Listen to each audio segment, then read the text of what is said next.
So welcome to Wednesday night service here at Home Center, and we appreciate all of you guys joining us this evening.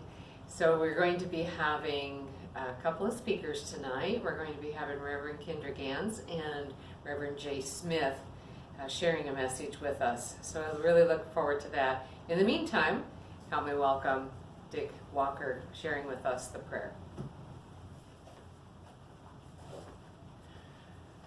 Good evening. Our prayer this evening is from the Home Center Ministerial Team. Our Minister of Prayer, Reverend Joe Pinecoffer.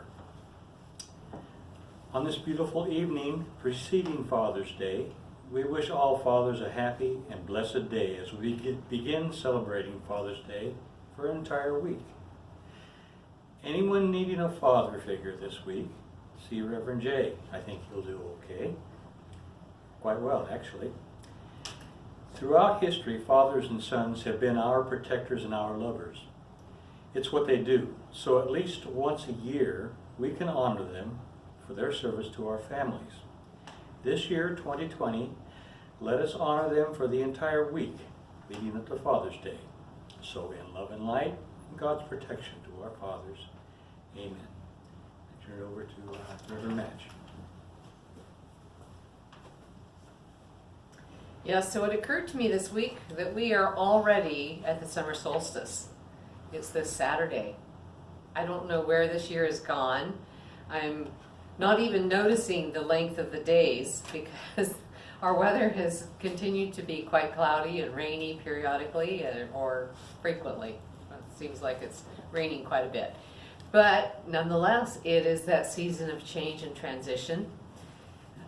The solstice is that point of going from the longest day of the year, it's that tipping point, and then we start tipping back into shorter days. So it's a transition, a time of transition. So look forward to the celebration of the longest day of the year this Saturday.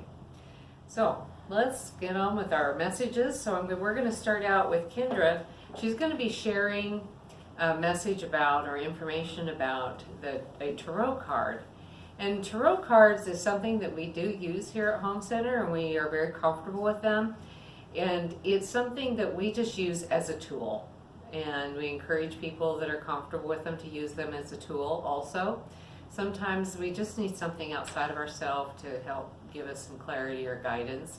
And all through the ages, our society and people, humanity, have used symbols as things that help us get clarity and to help us point us in a direction of something. And that's what these are. They're just symbols, and just remind you, always think for yourself and always listen to your inner guidance and use these opportunities for additional tools or way showing. So help me welcome Reverend Kindra Gans. Come on up. Hello everyone, thank you Madge, and thank you Dick. So just like Reverend Madge was saying, tarot cards or tarot cards are such a great tool to use as a reflection when we have to get out of our own head or out of our own emotions and see something outside of ourselves as guidance. And when I reflect on the world right now and this time and how I feel in it, I've been pulling a tower card quite a bit in my tarot deck. And the tower card is a picture of a tower that's coming down, so it's the falling tower. And one of the ways I like to reflect on it is that any structure in my life, my beliefs or my physical structures that aren't in alignment with the larger plan, the universal plan or God's will, some people call it, end up coming down. And that card can feel very traumatic. And it's there to it helps remind me to stay in this mindset of progress and a cycle. The tower card, if I stay stuck in this feeling of everything's falling apart, that can become very, very hard to be in. And I found myself over these past weeks in just the state of the world right now, feeling like this eternal tower card, just in this space of deconstruction. And it can get quite stressful. And it reminded me of what I've seen in children, young children, when I've worked with infants and toddler-aged children, it seems like they're living in the tower card quite often. If they get hungry, everything starts to fall apart. If they get tired, everything starts to fall apart. And it's this constant seeming of a tower card. And I was reflecting on how we expect young children to learn how to self-soothe. And it's just part of encouraging their development, teaching them to self-soothe. So when they're in a space of, I'm hungry, there's something external that I need, to go into a space of self-soothing. And so I've tried to reflect on that for myself in this time where the world out there, the structures out there seem to be coming apart, making space for the new. And what an interesting time to be in, where this tower card seems like it's happening worldwide, just as a way to reflect on it, just with that card. And we're creating all of this fresh space for something new. And so I got to reflecting on myself, okay, how can I self-soothe so that I'm not living in this state of something is falling apart, living in this state of trying to find the structures outside of myself to grasp onto for stability when they're changing. And re-centering in this belief that we are creative beings, that humans are creative, and that we create externally what starts within us. So coming back to self-soothing is maybe spiritually we are children, as well as mature adults, and to be okay with that.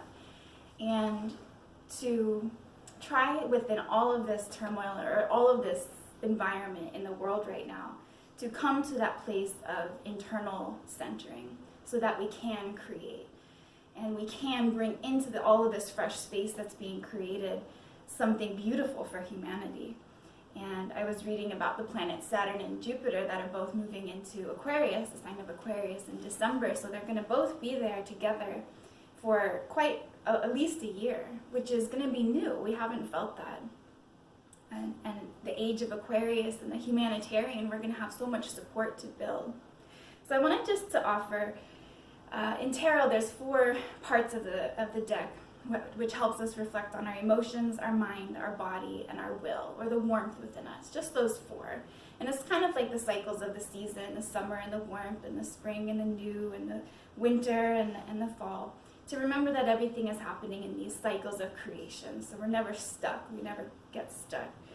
And what came to me was just to, when we are feeling the tower card, if you're feeling that deconstruction happening around you, to go to a centered place where we can just pray for peace of mind, peace of warmth, or the fire. The air is the mind, the fire is the warmth or the willpower, and peace of emotion, comfort of emotion, which is the water, and peace of the physical, which I like to, I don't know if you can see, but just touch the gut, which is the earth, all of which centered at the heart.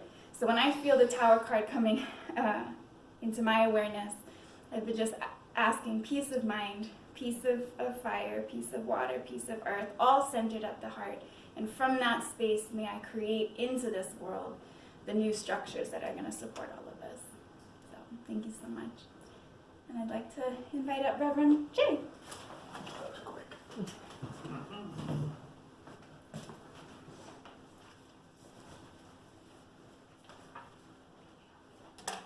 Well, good evening, and let's see what I can play around. One of the things I really want to bring a point home, the news broadcast is omitted of the street demonstrators that did not do destruction. They did a voice telling us things aren't as good as they should be. And we need changes. We can't do business as usual. And it's just like the discussion of the tower card. These kids have already showed us it works.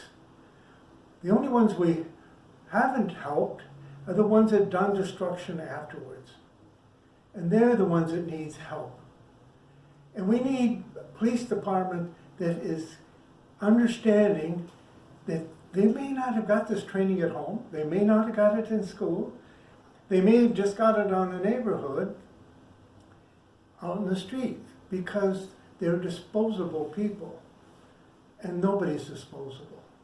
We're all necessary for the evolution of this planet. And the more we help these children understand why they're angry at the social injustice, they may not just about them, but their friends, other people that they don't even know. That's the hard part, the fear that if we don't help them, I'm going to get caught up in it too. That's a good motive. If I'm going to get caught up into it, I'm going to find a way out of this one. And that's one of the things that's happening. And this one I'd like to kind of take you back quickly to in the 60s. I was in Buffalo, New York. We had burned half the town down and a lot of really active activity. And the community quickly jumped on, and it wasn't the government that was doing it, it was the business community that was doing it. It was quite interesting, is they formed a national alliance of businessmen, and they came to, did 50 programs across the United States to see if they could make it work, where we would help integrate both government policies and industries to make it successful, plus helping society at the same time, solving the problem of inequities in the system. So they, my boss said, I'm a spare person, so they gave me the job. And I had the Western New York.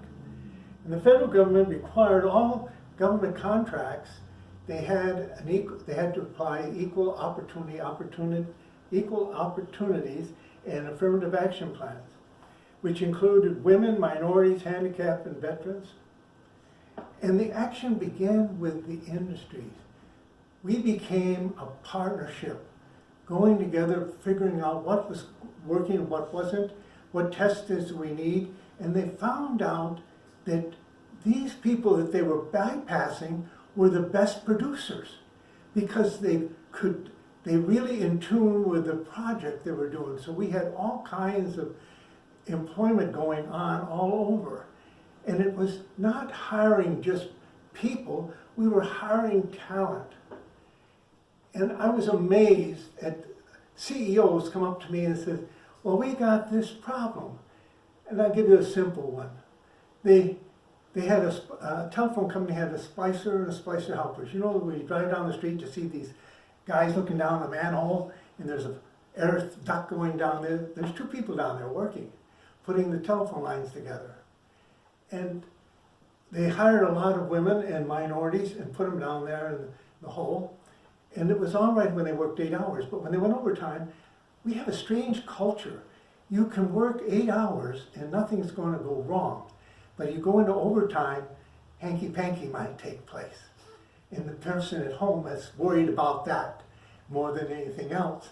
And the guy from the telephone company called me up on the phone. He said, Jay, what am I going to do? And I said, a very simple one. I'm going to have, and what was interesting is right here is when you invite God's Spirit into your life with it, they were whispering in my head, we know this one, we'll tell you what to do. You just tell them to get all the families of the men that are the teachers and all the families of the women that are the students and bring them together and explain the whole activity. Why there's a man outside, why they're pumping air down, why they're doing this, why. The problem went away.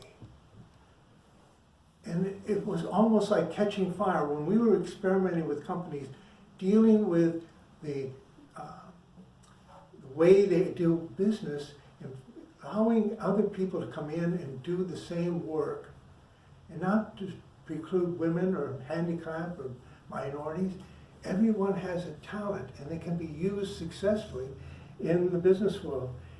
And as a result, after 5 years, the government was very modest. They said, well, if you're lucky if you put 4,500 to work. Well, we recorded over 13,000 that went through my program. But we changed the whole hiring practice in the Western frontier, and it took the pressure off. But that wasn't enough now.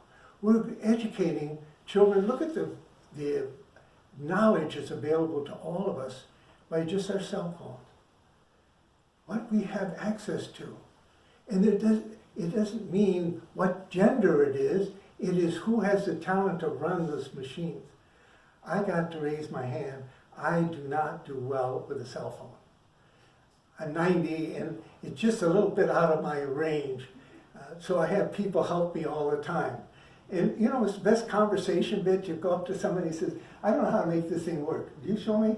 And it's a little kid. He just punched it a couple times and I got it done. I think, oh, well, I don't have any grandchildren or anybody like that, so I'll just have to keep asking these kids out there. And this is what's so amazing. And these kids are demonstrating what's wrong with us. We are human beings that we should be treated like human beings. And regardless of race, creed, and color. I can remember being in the service, and Truman said, all minorities in the service are going to be treated equally. In my unit that I had, we had one black youth in our unit. And he was the same size as I was, the same rank. And he come up to me one day and he said, I need a uniform to go to town. And he's dumping up and down. I got a date and everything else set up. And I don't have a clean uniform. I can't get off the base. I said, here, take mine. And some of the bigot people around me said, you let him take your uniform? I said, yeah. You know what the most magnificent thing about it? He brings it back pressed, cleaned. And they just looked at me. I said, he's just as like you and me. I had a hard time. I was down in Florida during this period. I had a hard time dealing with discrimination. And I can understand why kids even today are having a hard time. Especially now that the barriers are lowering and there was intermarriages. And one day, I remember when I was in high school, oh boy, that was a long time ago, our history teacher used to say, the only way we can solve the discrimination, racism, is intermarriage. Nobody can marry their own race. They have to marry the other race. And he lectured that every class I had from him. I don't know if he ever made any conversions or not, but at least the idea was good. And this is what's happening right even today. Everything is going full out. Expansions of jobs, but what's really there's some things catching us unaware. We're wiping out jobs, sending them overseas. And the people in the low ends, the first hired, are now going to miss all of those. So this fear just keeps building and building. What's in it for me? I'm utterly amazed that we haven't had more problems than we have. Because we're thinking about the dollar. We're not thinking about the productivity. We're not thinking about you as a human being. But worst of all is, I think our population has lost the biggest friend they ever had. I have God's Spirit. And I never talked about it at work, but I never did anything without asking God's Spirit, come on, I need some help. This is a little out of my league. And they'd walk me through it. And my boss would come up and said, oh, that's a nice thing you did. And I said, look, but I'll tell you what, every time I do something nice, boss, you can take the bows. And if I do something wrong, I'll take the blame. You know, that was the greatest gift I gave him, and it was the greatest gift to me because for 5 years, I only had one that I did wrong. All the rest came out right. He got all kinds of plaques. And what was nice is I had the ability to do it. And that God's Spirit was teaching me more and more how to keep on going. We had to even help our youth to recover that. That's part of the tower. We got to get going, release some of the old concepts.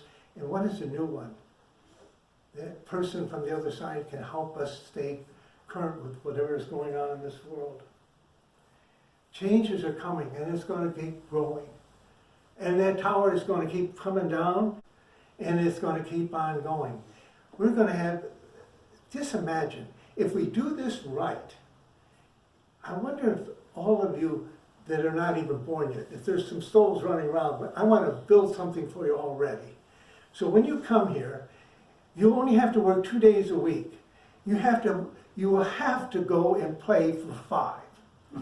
I'm going to make that a mandatory requirement, that nobody can work more than 2 days a week, because that's, you make enough money to do it, and the rest of the time is playing. And if you don't play, we'll put you in jail. How's that?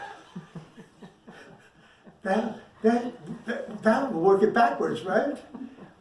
Because even when we're playing, we're learning. We're learning different skills, different abilities.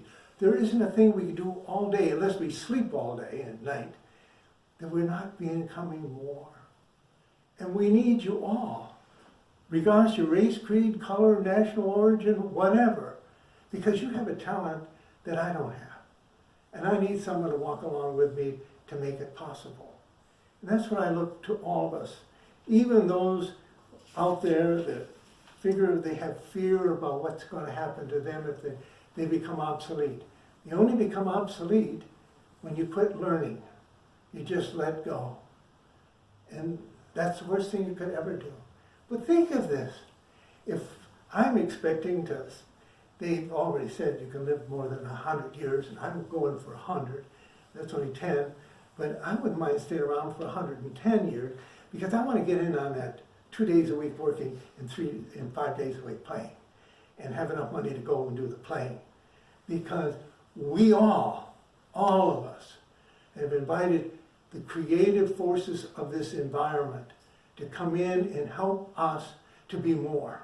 Whether you call it God, Unky Bunk, whatever term you put it on.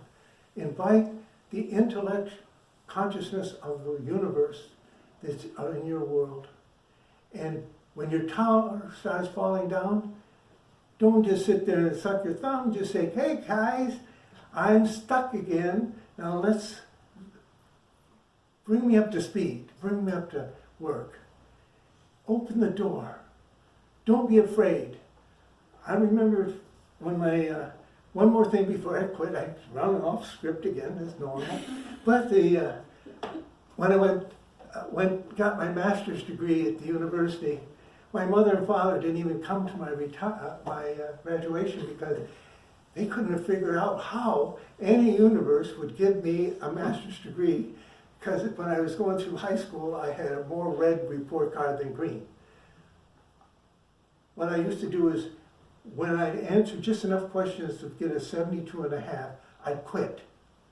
Because why answer all the rest of them? I already knew them. So I didn't have to prove it to them, I knew the rest of it. And that's the way I was kind of hid the secret that I had what I didn't have.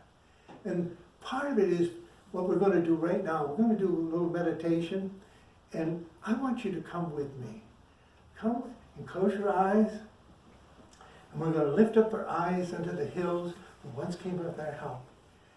The universal consciousness, whether you call her God or whatever, created your soul.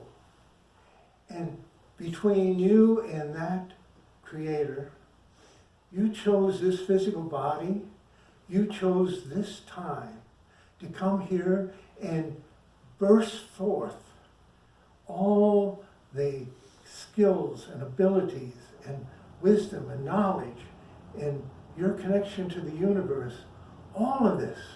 You are one gigantic univac machine with knowledge unlimited, because it's not limited just to you. You've got access to the universe.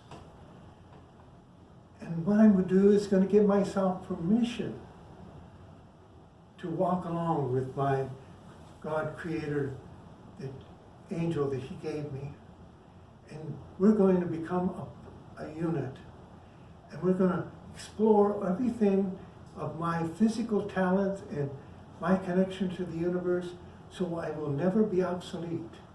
I will never be afraid of being unemployed or lost or unwanted or needed, because I'm going to walk in that consciousness. And when I'm doing this, pulling it in, I must make room, like in the tower. I'm throwing away all the stuff. Whenever the teacher said that my inabilities, my friends told me my inabilities, the family, how do they know? You know, I'm releasing all the limitations, because wherever I am, My Creator is having someone with me, helping me to become more. It is up to me to take on this new task, refine it, demonstrate it, and reap the successes of it. You have all the things that you want in your life can be attracted to you, not your fantasies. Go for what have I got the rhythm for? And you will be rewarded more than you'll ever expect. Your tower will be strong and upright. It'll keep being modernized. It'll keep supplying your mental part of you, your spiritual, your physical, and most of all, it fills you with love in your heart, because people will love what you've done to make their world better. It's a sharing world. And I'm in for the sharing.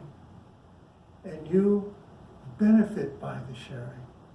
And we together live in harmony with the sharing. And we live with grace. We live with prosperity. We live with friendship. We live with a better life. A life without these crazy diseases that float around and lock us up. Or have wars when we can't agree. We will come to agreements. But you're the one that's practicing this meditation right now. And when you clean out the closet and pull in the newness and demonstrate it to one and all, you're changing the vibration of the world around you. We need you. Above all, we want to tell you we love you ahead of time, because we know you will enjoy the journey. Not only the thrill of being able to perform it, but the love that's at the end of it, now and forever. Amen.